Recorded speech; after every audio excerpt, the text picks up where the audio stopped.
There's something deeply humbling about learning piano as an adult. Mostly because your brain knows what beautiful music is supposed to sound like, but your fingers apparently did not attend the same meeting. My wife and I have been learning piano together for the last 4 years as part of our weekly date night, which sounds romantic, and it really is. I love it. But it's also filled with chords, mistakes, frustrations, occasional tears, and at least one moment where I looked at my own hands and felt like they had betrayed the family, and then it's sometimes followed up by a tantrum. Don't judge me. But learning the piano has taught me something important about relationships. Love is not one grand performance. It is built one note at a time. When you build a marriage or a family, you are not just playing a song. You are building the music of a home. That music includes affection, responsibility, repair, laughter, stress, work, bills, bedtime, and dishes, and occasionally you need to clean the bathroom. And then you bring in the children, asking for snacks 15 seconds after dinner, as if they were not present for the meal that was just prepared for them. Family life is not always clean, but it is always a wonderful melody.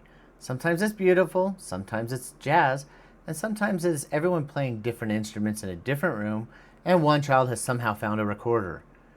That is why rhythm matters. A strong relationship is not built only in the big moments. You know, those anniversary trips, the big apology, the romantic getaway, or the long emotional conversation where everyone says exactly what they mean, nobody gets defensive, and both people leave feeling deeply understood and connected, which in most homes has happened approximately 5 times. Big moments matter, they really do. They are like the emotional swell in a song, the part where the music rises and everything comes together.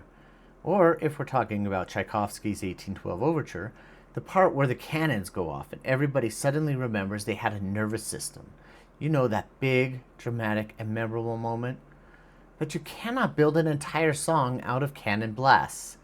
At some point, that is not romance. That is a municipal noise complaint. Relationships need the big moments, but they also need the music underneath them. They need the daily home chords.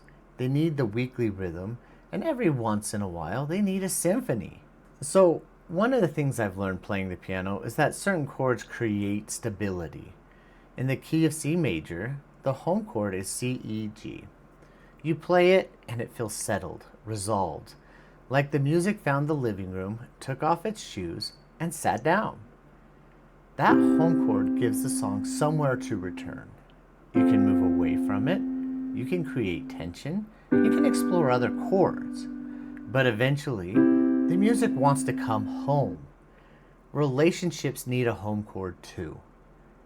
In marriage and family life, the home chord is made of the small daily things that create safety. Not flashy things, not Instagram things, not look at us, we are emotionally evolved and wearing linen on a beach thing. Just steady things. A thank you, a hug, a repair, help, a moment of eye contact, following through on a rule, doing the chore your partner hates because you know it drains them, coming home exhausted and still stepping into family life because your spouse is hanging on by a thread and one goldfish cracker. Those are home chord moments. They may not seem impressive. Nobody is composing a symphony called He Cleaned the Bathroom Without Being Asked. Although honestly, I'd be tempted to listen to it. But those small, repeated notes teach the family something. They say, we are safe here. We know what to expect. We can count on each other. We can come back together and be with each other. Kids especially need this. Kids do not just learn safety from what we say, they learn it from the repeated rhythm of the home, the dinners, bedtimes, rules, repairs, expectations, responsibilities, chores, warmth, consistency. And yes, kids also throw off the rhythm. That is basically in their job description as far as I can tell. You can have a peaceful evening planned and then suddenly someone is crying because the blue cup is emotionally superior to the green cup. That is dissonance. That is family life. The goal is not a perfect home. The goal is a repeated rhythm of safety, strong enough that when things get chaotic, people know how to find their way back. I learned something about missing notes during a concert. I was playing one of my favorite songs. I had practiced it for hours. I knew the piece. I had done the work.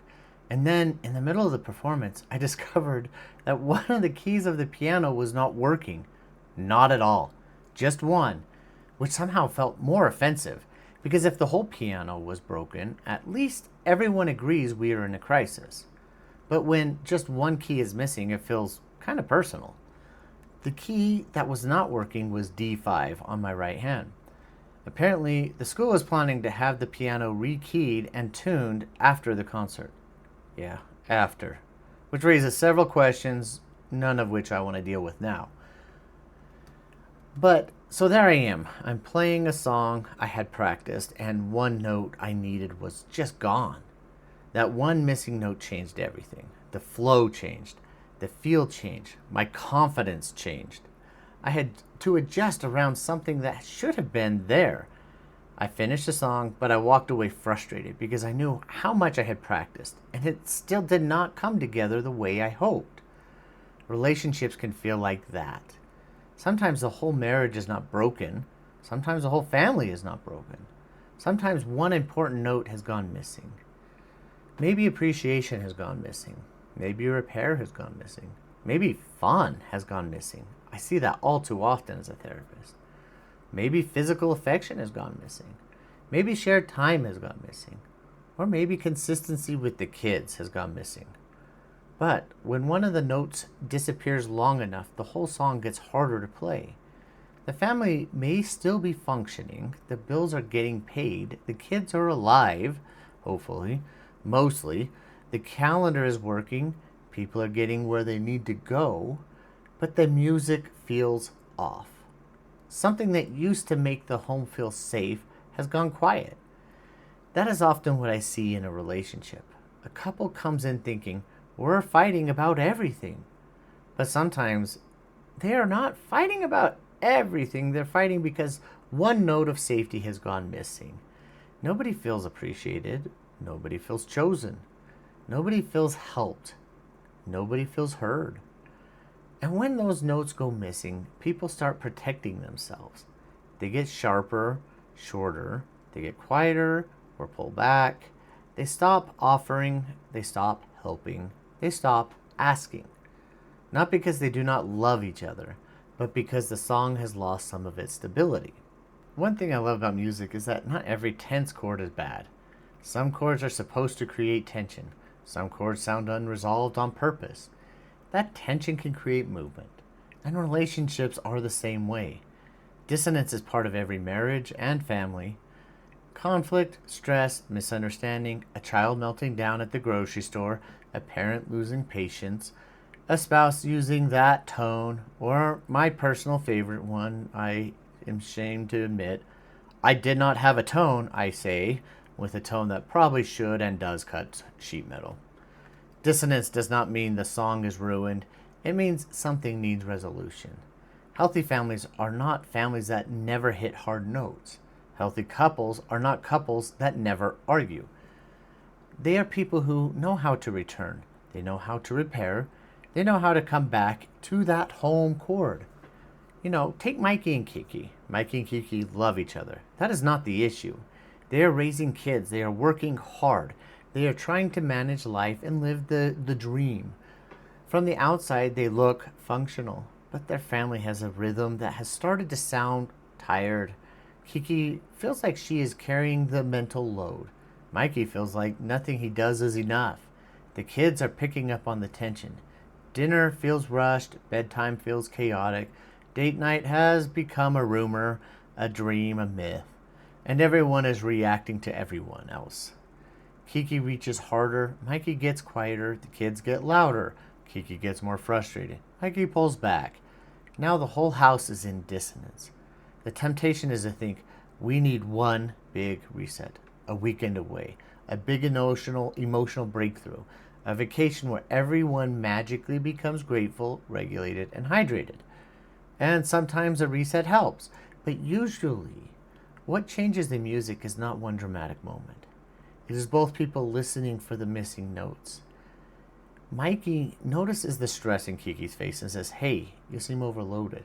What can I take off your plate today?" Or Kiki noticing that Mikey is trying and says, "Thank you. I know you are working hard too." They bring back a rhythm and get in sync again. They bring back a weekly walk. They repair in front of the kids when they mess up. Not perfectly, but honestly. That is how dissonance starts to resolve. They get back in tune with each other. Not through one magical performance, but by listening to each other, through repeated returns to safety. Daily home chords create stability, but relationships also need movement. They need weekly rhythm. Weekly rhythm is what keeps a marriage or family from becoming only logistics. Because if you are not careful, marriage can become a very efficient business meeting with laundry. Who is picking up the kids? What are we doing for dinner? Did you pay that bill? Why is there a shoe in the hallway? Which child needs a costume by tomorrow morning, and why are we learning this at bedtime? That is life, but if a relationship only runs on logistics, the music gets flat. Weekly rhythm is a regular practice of connection: a date night, a walk, a hike, a bike ride, a game night, a slow Sunday dinner, working on a project together, sitting on the porch without phones, a drive where you talk like people who actually like each other, a family night where the goal is not productivity but presence. Weekly Rhythm says we are not just managing life, we are sharing life. That matters in marriage, and it matters in parenting as well. Kids need to see that family is not just rules and correction. Family is also play, laughter, shared work, shared rest, inside jokes, traditions, being together when nobody is performing. This is how families build a song, not just by enforcing expectations and rules, but by creating rhythm people want to return to. And then every so often, relationships need a symphony. This is where the grand gestures truly belong: the getaway, the weekend trip, the full day date, the long conversation away from distractions that was planned on, the shared adventure, the deeper reset, the moment where you step outside the normal rhythm and remember we are building something beautiful and we need to have fun. I think every couple or family should try, if possible, to plan some kind of bigger connection point every few months, maybe quarterly, maybe once a season. Whatever fits your life, finances, energy, childcare, and yes, your sanity. And it does not have to be expensive. Not every symphony is a trip to Europe. Sometimes symphony is a night away. Sometimes it's a hike. Sometimes it's a picnic. Sometimes it's a long drive. Sometimes it is handing the kids to the grandparents and remembering you are married, not just co managers of a very loud nonprofit organization. The point is not extravagance, the point is intention. Grand gestures are like the cannon blasts in the 1812 overture. Remember, they're powerful, memorable, a little startling if you were not emotionally prepared, but they work because there is music underneath. There was a buildup, there was intention. A getaway should not have to rescue a relationship from 3 months of neglect. A fancy dinner should not have to carry the entire weight of emotional connection. And a family vacation cannot replace daily kindness. But when the home court is being practiced consistently, daily, and the weekly rhythm is alive, then the symphony becomes something beautiful, built up, and worked toward. It does not have to save the relationship, it gets to celebrate it in dramatic ways. That is much better kind of romance. So here is the practical takeaway: write your relationship score. Not because romance should feel like homework, although sometimes homework would be an upgrade from silently resenting the dishwasher. Writing 3 things down that will help your relationship. First, choose one daily home chord. Something small, repeatable, meaningful to both you and your partner, such as a thank you, a hug, a repair, a check in, a small act of service, a moment of attention. Second, choose one weekly rhythm, something a little bit longer than the daily check in, such as a walk, a date night, a game, a project, a Sunday reset, a family dinner. Something that says we are still making time for us. Third, choose one quarterly symphony, a getaway, a day trip, a long date, a shared adventure, a deeper conversation. Something bigger that reminds you why the music matters, something that you dream of and build and work toward together. Then put it on the calendar, because we all know if it is not on the calendar, it won't happen. Because love that is not practiced usually becomes background noise, and background noise is where relationships start drifting away. Not because people stop caring, but because they stop playing the notes that made them feel alive. So, today, do not try to perform a masterpiece. Just play one note of safety. Practice the home chord. Build the weekly rhythm. Dream up the symphony. And remember, love is not built in one grand performance. It is built one note at a time. And when couples and families keep practicing these notes of safety together, the relationships start to sound like home again. If that resonated with you, please subscribe to the lighter side of heavy things. For more therapist insight, more humor, and more help carrying heavy things a little more lightly. And in the comments, I would love to know, what is one home cordial relationship or family need right now? Is it appreciation, repair, consistency, time, fun, a weekend walk, or maybe killing the spider even though nobody in the house is emotionally prepared? Whatever it is, name the note. Have fun, and then go practice it. Till next time.